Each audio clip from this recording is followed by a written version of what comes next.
He got scared, start stuttering, say, hold up, wait a minute, something ain't right. I said, yeah, we about to mummify your ass now, boy. Guys, what's going on? I'm Pete and this is Aussie English. Today I have got a different kind of episode for you guys. Today I want to react to a video that someone sent me recently of a flight attendant in the US apprehending another gentleman on the plane using duct tape. Now, this video is absolutely hilarious. I've watched it twice already, but I'm going to react to it again, and then we can go through and break down some of the interesting vocab that is used in this video. Okay, so are you ready? Let's go.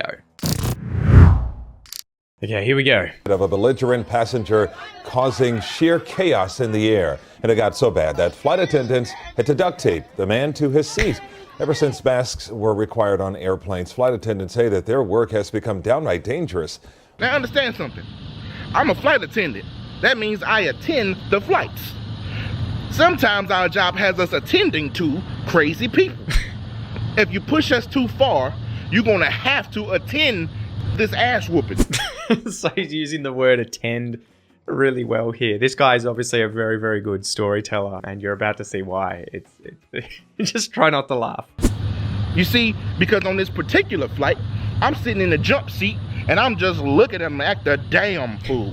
He's spitting and cussing and going crazy. I say, that's enough. I got up and I walked over there, and by the way, this man smelled like a pack of Marlboro cigarettes, 4 shots of Everclear alcohol, and regret.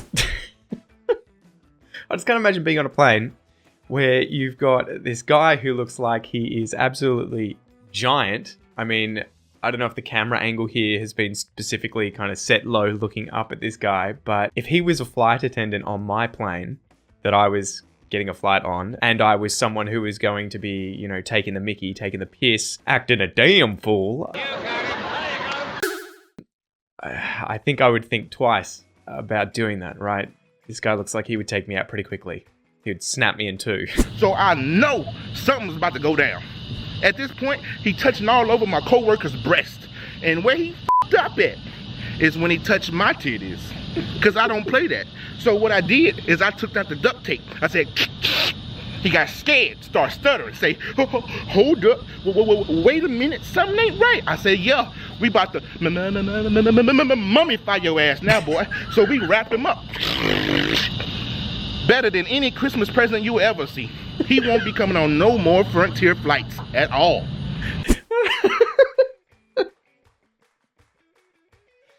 Oh man, this is the kind of guy that you would just love to be friends with. I think he's going to have so many friends after he's been on TV.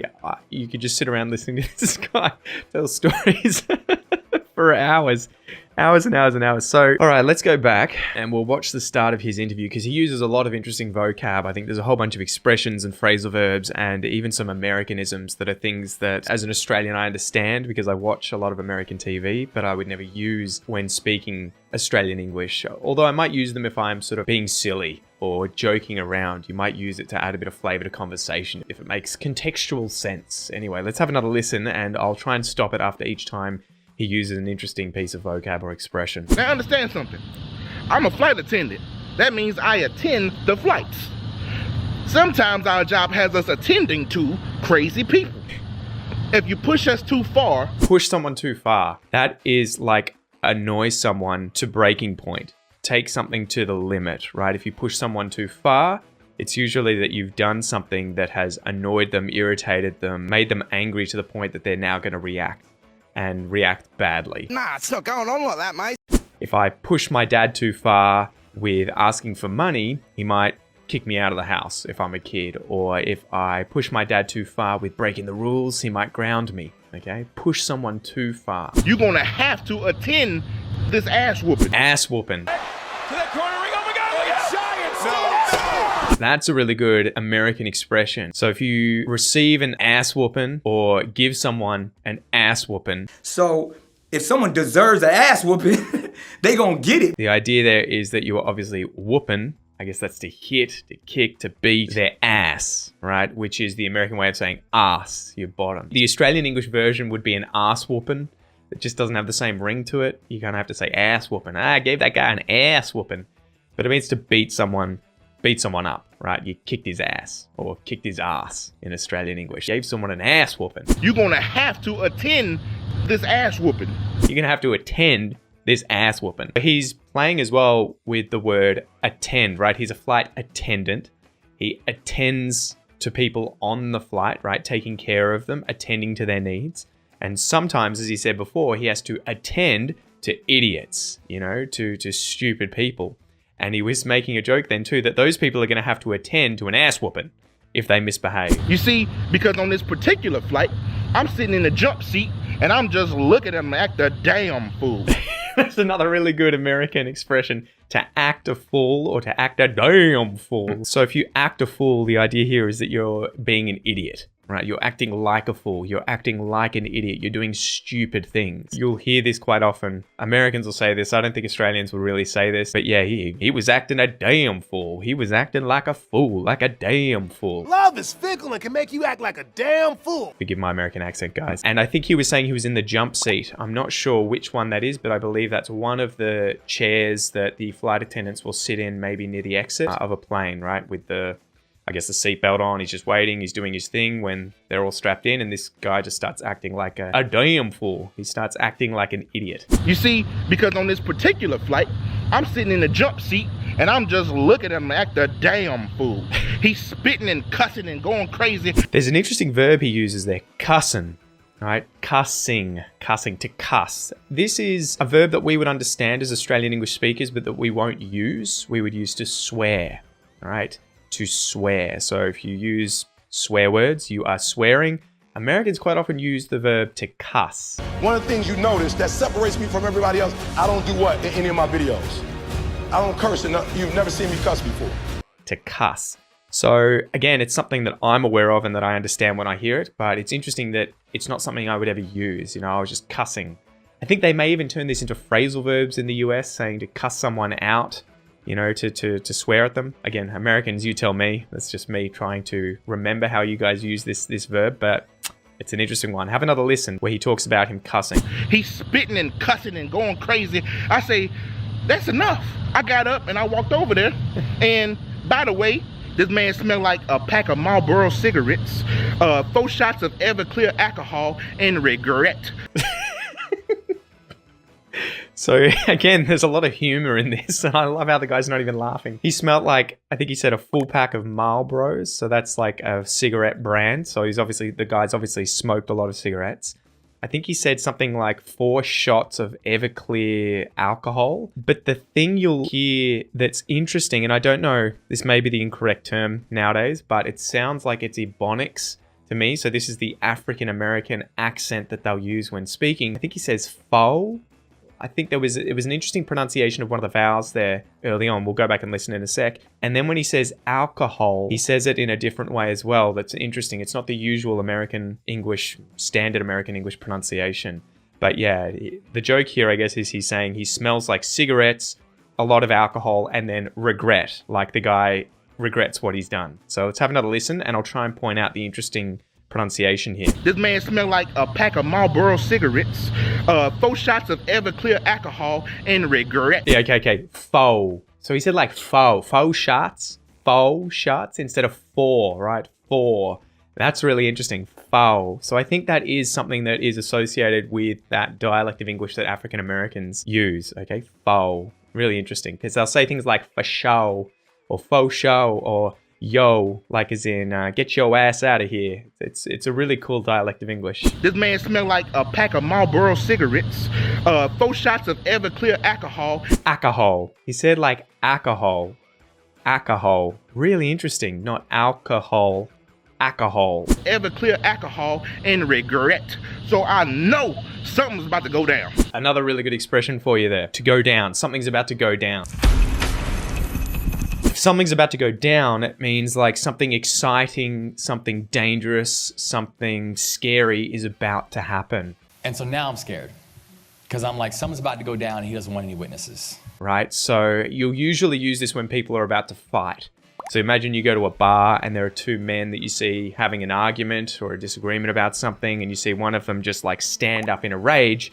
If you look over there, you'd be like, oh my God, something's about to go down. Like something's about to happen, something big. is about to go down. So I know something's about to go down. Something's about to go down. At this point, he touching all over my coworker's breast. Touching all over something. This is another thing that I think is associated with African American English. I don't think that the average non-African American would say touching all over something. Again, correct me if I'm wrong, but it's an interesting touching all over something. It's kind of like an expression where he's talking about you obviously touching things and all over those things. It's not something I would ever say. I would probably say, you know, the guy was groping something, especially if, as you'll see, he's talking about breasts in a second. He touching all over my coworker's breast. And where he f***ed up at. There's another really good expression for you guys. I'll have to beep it out so I don't get demonetized. He says, where he f***ed up at. Another really interesting phrase. Again, I think it's associated with African American English. He f***ed up at. Where he f***ed up at, it's kind of like the point at which the guy made a huge mistake. Because he screwed up, he stuffed up, he f***ed up. And you even heard the news had to beep it out. So where he f***ed up at, so this is the point where the guy made the big mistake. And you're about to hear why. And where he f***ed up at is when he touched my titties.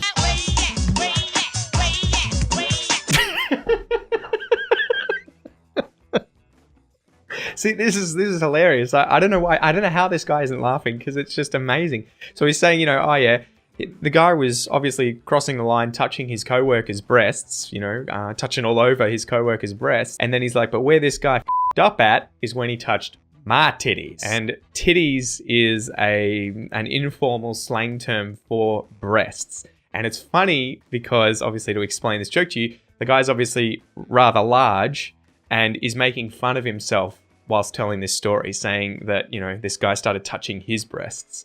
And he's about to use another interesting term. Let's have another listen, and then I'll break down the next one. And where he f***ed up at is when he touched my titties.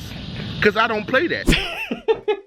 That's another good one, because I don't play that. Then you can maybe check your assumptions at the door, because I don't play that respectability politics bull. It's an interesting use of the verb play, meaning I don't play this game, right? I don't accept this thing. So when the guy started touching my breasts, I was like, you know, I'm not okay with this. And something's about to go down. Because I don't play that. So what I did is I took out the duct tape. I said... So duct tape, you will have seen in the initial part of the video, is that really strong sticky tape you put around someone. They're screwed, right? They're not going to be able to move. He ended up taking the duct tape out and taping him to the chair. He got scared, started stuttering, say, hold up. Hold up. Interesting phrasal verb meaning wait, right? Hold up. Wait, stop, don't do that, hold up, wait. He got scared, started stuttering, say, hold up, wait a minute, something ain't right. I said, yeah, we about to mummify your ass. So, we about to mummify your ass.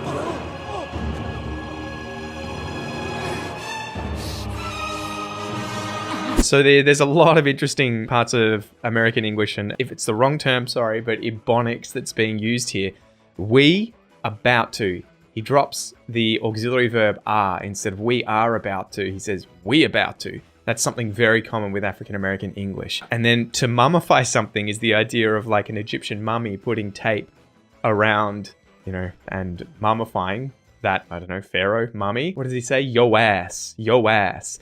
This is another thing that's very American. It may be related to African Americans, though I think everyone may use this. Well, not everyone, but a lot of Americans. Yo ass is kind of a way of saying just you, right? We're going to do this to you. Make sure your ass subscribe, and I'll see you next week, player. We're about to mummify your ass. We're about to mummify you. He got scared, started stuttering, say, hold up, wait a minute, something ain't right. I said, yeah, we about to mummify your ass now, boy. Oh my god, it's just so... This guy's got so much personality. I would love to meet this guy. So we wrapped him up. Better than any Christmas present you ever see. Better than any Christmas present you ever seen. Again, interesting dropping of the auxiliary verb have, right? He's saying you ever seen. Better than any Christmas present you ever seen. Instead of better than any Christmas present you have ever seen. Better than any Christmas... Oh my god. Better than any Christmas present you've ever seen. So we wrapped him up. better than any Christmas present you will ever see. He won't be coming on no more Frontier flights at all. Another last thing here, guys. He won't be coming on no more flights, right? Whatever it is, Frontier flights. He won't be coming on no more. It's interesting because he uses a double negative here. So instead of saying he won't be coming on any more flights, he's saying he won't be coming on no more flights. I won't hesitate no more, no more. And again, this is something that is very common with African American English. They will use these double negatives as opposed to the normal sort of accepted English grammar. And I hate to say that because grammar is kind of relative here. There's no right or wrong. But the usual stuff you'll be taught is that when you negate the auxiliary verb, you have to keep any in there, right? It has to be that sort of affirmative version. Whereas if it is not negated, you would use the negative version. So he won't be coming on any more flights. He will be coming on no more flights. This guy instead said, he won't be coming on no more Frontier flights at all. So, there you go, guys. I hope you enjoyed this lesson. I won't keep you any longer. Just, yeah, go and find the original video here and give it a like. I hope this guy appears somewhere else on the internet in the future. He is a pisser. He's hilarious. Check out these videos, guys, if you are learning Australian English, and I'll see you next time. Bye.